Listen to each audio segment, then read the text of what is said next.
He laughed before she could even finish setting the glass down. Not a loud laugh. Not the kind meant to draw attention. It was the small, careless chuckle of someone who felt safe being cruel. "Well, I'll be damned," he said, leaning back in his chair, eyes traveling over her black apron and neatly pressed white shirt. "Didn't think I'd see you like this." The dining room hummed around them. Low conversation, the clink of cutlery, the soft jazz drifting from hidden speakers. Candlelight reflected off polished wood and glass. It was the kind of restaurant people brought dates to when they wanted to impress. She didn't flinch. "Would you like still or sparkling?" she asked calmly, pen poised above the order pad. He smirked. "Still. Wouldn't want to put you through too much trouble." The woman sitting across from him, his new girlfriend, younger, glossy, uncomfortable, laughed a beat too late. She glanced at the menu like it might save her. The ex-wife nodded once and poured the water with steady hands. No spill, no tremor. She moved like someone who belonged there. "Well," he continued, unable to stop himself, "life really has a way of working out, doesn't it?" She met his eyes for the first time. There was no anger in her gaze. No embarrassment. Just composure. "Are you ready to order?" she asked. He blinked, thrown off by the lack of reaction. He'd expected something. Defensiveness, shame, maybe tears. This was better, he decided. This was fun. "Yeah," he said, scanning the menu without reading. "I'll take the ribeye, medium rare, and make sure it's done right. I hear mistakes get people fired these days." The girlfriend shifted in her seat. "Maybe don't." He waved her off. "Relax. I'm just joking. She knows me." The ex-wife wrote it down. "Any allergies?" she asked. He scoffed. "To hard work? Always have been." The girlfriend forced a smile. "I'll be back shortly," the waitress said, and walked away. He watched her go, shaking his head. "Unbelievable," he muttered. "I mean, I tried to tell her. Pride doesn't pay the bills." The girlfriend hesitated. "She seems fine." "Appearances," he said. "Trust me. I was married to her." Always pretending everything was under control. If he'd been paying attention, he might have noticed the way other staff nodded respectfully as she passed. The way the manager stepped aside to let her through. The way the kitchen doors opened the moment she approached. But he wasn't paying attention. He was too busy enjoying what he thought was vindication. Their divorce had been quick. Efficient. He'd walked away convinced he'd won. New job, new relationship, new sense of superiority. She'd kept the house for a while, then sold it. Disappeared. And now here she was, serving tables. "Guess you never know where people end up," he said, lifting his glass. In the back hallway, away from the dining room noise, she stopped. Not because she was shaken, because she needed to breathe. She rested her palm briefly against the cool brick wall, closed her eyes, and let the moment pass through her without sticking. She'd known this day might come. The city wasn't that big. Success didn't always stay invisible. She opened her eyes and straightened her shoulders. "Everything okay?" the head chef asked gently. "Yes," she said. Table 12 ordered the ribeye. The chef smiled. "Coming right up." She nodded and walked toward the office near the back. Inside, the walls were lined with framed permits, awards, and photographs. A grand opening ribbon. A construction shot. A team photo taken 6 months earlier. At the center of it all was her name. Owner. Founder. She glanced at her reflection in the glass frame. Hair neatly pulled back, expression calm, eyes steady. When she'd started this place, she'd waited tables herself. Learned every role, every corner. She believed in knowing the work before owning it. Tonight was no different. She returned to the floor just as the appetizers were being served. "On the house," she said lightly, setting the plates down. He raised an eyebrow. "See? Perks of knowing the staff." She smiled politely. The girlfriend looked between them. "You two know each other well." "We were married," he said, grinning. "Long time ago. Different life." "Different life?" the ex-wife repeated softly. "Yes," he said. "For both of us." She held his gaze for a second longer than necessary. "Yes," she agreed. "Very different." From across the room, the general manager watched closely, sensing something was off. He started toward their table, but she caught his eye and shook her head once. "Not yet." The ribeye arrived, perfectly cooked. The aroma filled the space. He cut into it and nodded approvingly. "Well, I'll give you this. Your kitchen's solid." "Thank you," she said. He wiped his mouth and leaned back again, satisfied. "So," he added casually, how long you been doing this. She picked up the empty appetizer plates. Long enough, she said. Pays the bills, he asked, not bothering to hide the edge in his voice. She paused, then smiled, small, genuine, unreadable. It pays, she said. And as she walked away, he had no idea that the chair he was sitting in, the wine he was drinking, the steak he'd just praised, all belonged to the woman he thought had fallen. And before the night was over, the joke he'd been enjoying so freely would turn into a silence he wouldn't know how to escape. The silence didn't arrive all at once. It crept in between courses. Between the clink of silverware and the soft jazz looping again and again, the atmosphere at table 12 shifted in ways he didn't notice, because people like him rarely notice shifts unless they tilt in his favor. The girlfriend excused herself to the restroom, leaving him alone with his thoughts and his confidence. He leaned back, scanning the room with the casual entitlement of someone who believed success followed him, not the other way around. His eyes lingered on details now. The exposed brick, the open kitchen, the way servers moved with purpose instead of panic. Place is nicer than I expected, he muttered. She returned moments later, carrying a small leather folder. Would you care for dessert? She asked evenly. He laughed. Trying to upsell me now? No, she said. Just offering. Fine, he shrugged. Surprise me. You always like doing that. The words hung there longer than he intended. She didn't respond. Just nodded once and turned away. The silence didn't arrive all at once. It crept in between courses. Between the clink of silverware and the soft jazz looping again and again, the atmosphere at table 12 shifted in ways he didn't notice, because people like him rarely notice shifts unless they tilt in his favor. The girlfriend excused herself to the restroom, leaving him alone with his thoughts and his confidence. He leaned back, scanning the room with the casual entitlement of someone who believed success followed him, not the other way around. His eyes lingered on details now. The exposed brick, the open kitchen, the way servers moved with purpose instead of panic. Place is nicer than I expected, he muttered. She returned moments later, carrying a small leather folder. Would you care for dessert? She asked evenly. He laughed. Trying to upsell me now? No, she said. Just offering. Fine, he shrugged. Surprise me. You always like doing that. The words hung there longer than he intended. She didn't respond. Just nodded once and turned away. From the corner of the room, the general manager approached her quietly. You sure you don't want me to handle this table? He asked under his breath. She shook her head. I've got it. He hesitated. He's being disrespectful.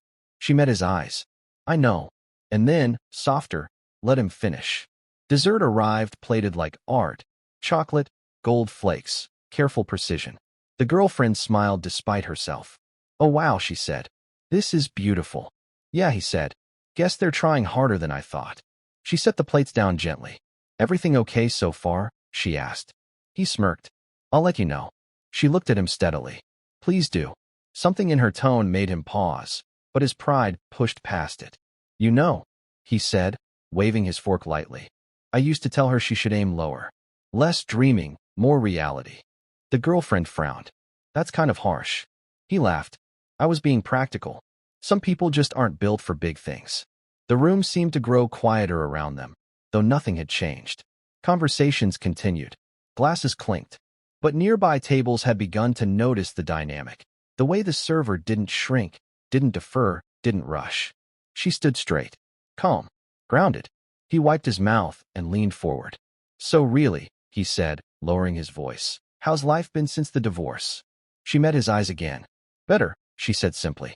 He scoffed. Doing this? Yes, she replied. Doing this. Before he could respond, the general manager appeared beside her. Ms. Carter, he said respectfully. The table by the window is ready whenever you are. The girlfriend blinked. Ms. Carter. The ex-wife didn't correct him. She didn't need to. Thank you, Daniel, she said. Give me just a moment. The man frowned slightly. You know the staff now? She smiled politely. Very well. The girlfriend turned to him, confused. What's going on? He opened his mouth, then closed it. Ms. Carter. The name stirred something uncomfortable in his memory.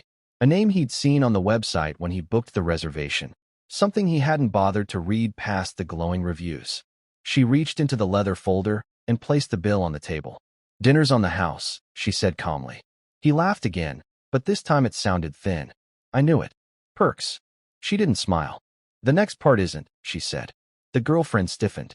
She continued, voice steady but unmistakably different now. Not a server's tone. Not an owner's bravado. Just authority.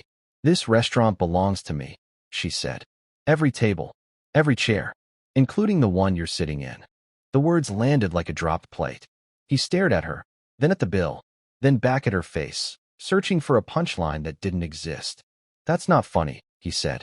She tilted her head slightly. I'm not joking. The general manager stood beside her now, silent but present.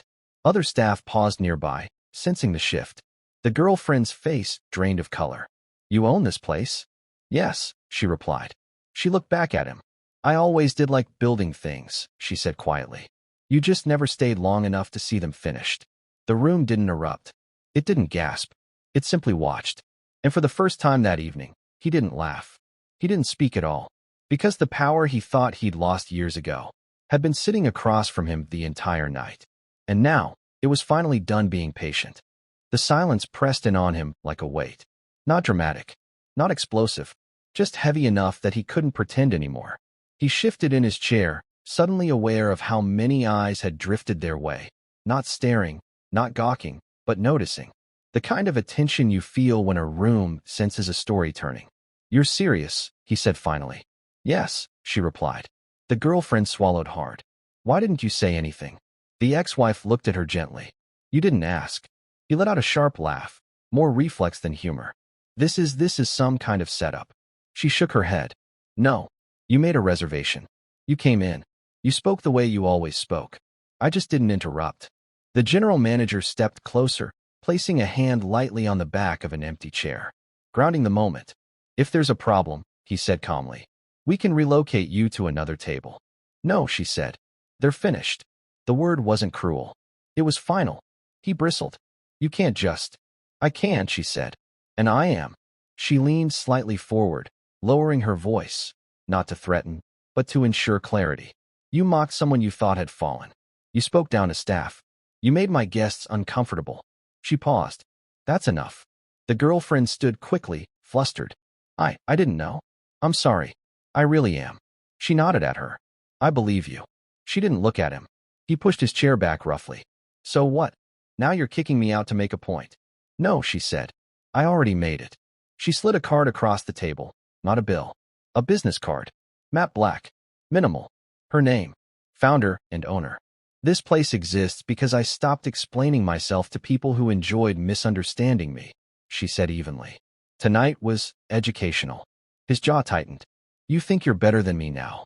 She considered that. I think, she said, that I always was more capable than you allowed me to be. That one landed. Around them, the room had resumed its quiet rhythm.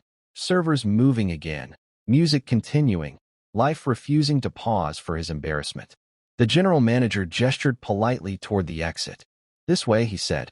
He stood there for a moment longer, looking at her like he wanted to say something that would put him back on top. Something sharp, something cutting. Nothing came.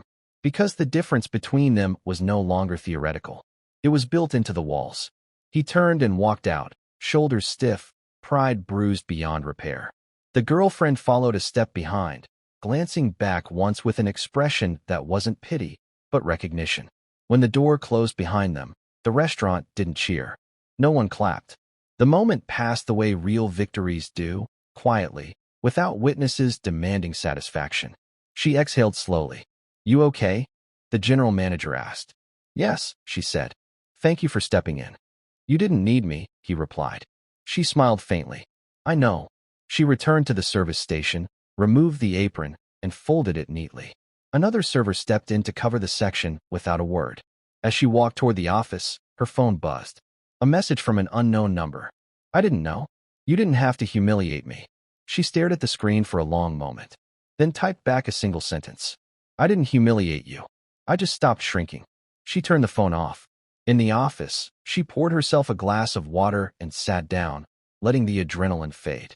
Her reflection in the dark window looked calm, grounded. Years ago, she'd begged him to see her potential. Tonight, she hadn't needed him to see anything at all. And that was the difference. Outside, the city kept moving. Inside, a woman who had once been underestimated finished her shift. not as a waitress, but as the owner of a place built on patience, discipline, and quiet power. And somewhere in the night, a man who thought he'd won a long time ago finally understood. Losing someone who was growing was the most expensive mistake he'd ever made. She didn't go home right away. After the doors closed behind him, after the air settled back into its familiar rhythm, she stayed in the office longer than she needed to. Not to hide, just to let the moment finish passing through her. The restaurant thrived around her. Orders called. Glasses polished. A couple laughed softly near the window. Life resumed without ceremony. That mattered. Because years ago, moments like this would have left her shaking, replaying words, questioning tone, wondering if she'd been too much or not enough. Tonight, there was none of that. Daniel, the general manager, knocked lightly on the doorframe. Kitchen's wrapping up. Everything's running smooth. Thank you, she said. Tell them great work. He hesitated. You want me to ban him? She considered it. No, she said finally. I don't need to. Daniel nodded, understanding. That usually hurts more. When she stepped outside later, the night air was cool and clean. The streetlights reflected off wet pavement, and somewhere down the block a bus sighed to a stop. Ordinary sounds. Grounding sounds. Her phone buzzed again. Another message from him. You enjoyed that. She almost laughed. Instead, she typed carefully. No, I outgrew it.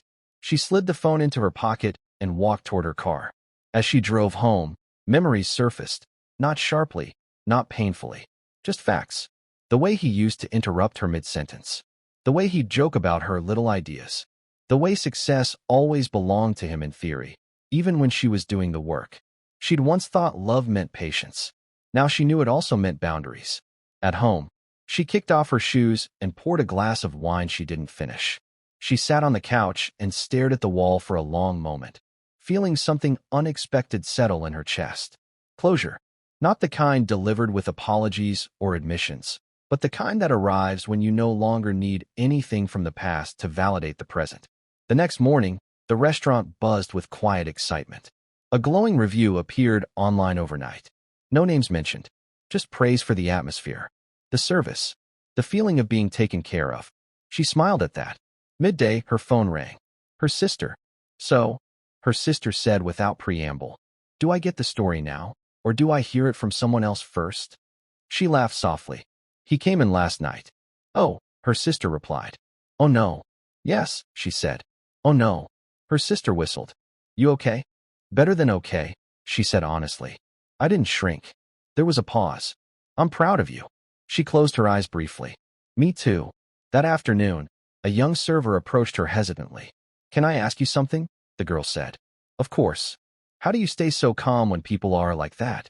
She thought for a moment. Because, she said, their opinion only matters if I give it work. The girl nodded like she'd been handed something valuable. As evening fell, she stood near the entrance, greeting guests the way she always did, not as a performance, but as presence. She belonged here, not because she owned it, but because she'd built it, brick by brick, choice by choice, while someone else was too busy laughing to notice. And the truth was simple. The most satisfying part of the night hadn't been watching him realize who she was. It was realizing she no longer cared whether he ever did again. A year passed without her noticing, not because nothing happened, but because everything did. The restaurant expanded quietly. A second location opened across town, smaller, warmer, built with the same care. The staff followed her there willingly. Loyalty, she'd learned, was never bought. It was earned slowly, by showing up the same way every day. Sometimes guests recognized her. You're the owner, right? They'd ask, surprised when she greeted them at the door or cleared a plate herself. Yes, she'd say, smiling. Tonight, I'm also helping. She never corrected the assumptions people carried about power. She let them discover it in action. She didn't hear about her ex often anymore. But when she did, it always came secondhand. A mutual acquaintance. A passing comment. He's still talking about that night, someone said once, shaking their head. Like it was the worst thing that ever happened to him. She nodded politely and changed the subject. Because for her, it hadn't been the worst thing. It had been the last thing. One evening, near closing time, she sat at the bar with a cup of tea and watched her team clean up, laughing, teasing each other, relaxed in a way that only comes from feeling safe at work. Daniel passed by and paused. You know, he said, New hires always ask how you learned to run a place like this. She smiled. What do you tell them? That you waited tables, he said. That you learned every job. That you didn't skip the hard parts. She nodded. That's the truth. Outside, the city lights flickered on. Cars passed. People came and went. Life continued. Later that night, at home, she found an old box tucked into the back of her closet. Papers from another life. Photos she hadn't thrown away, not because she wanted them, but because she'd never needed to rush healing. At the bottom was a card he'd once given her. You should be realistic, it read in his handwriting. She stared at it for a moment, then smiled. Not sadly, not angrily, amused. She tore it once, then again, dropped the pieces into the trash without ceremony. Realistic, she'd learned, was not the same as small. A week later, she saw him again. Not at a restaurant. Across the street, waiting for a rideshare. Older, tired, talking too loudly into his phone like someone still trying to sound important. Their eyes met for half a second. He looked away first. She didn't stop walking. That was the real ending. Not confrontation. Not apology. Not revenge. Just forward motion. She went back to the place she'd built. To the people who trusted her. To a life where her worth was no longer something anyone else got to debate. And if there was a lesson in all of it, it was simple. Some people laugh when they think they're above you. Some people listen when they realize they're not. She didn't need either anymore. Because the woman who once served quietly while being mocked now owned the room, the future, and her peace. And that was more than enough.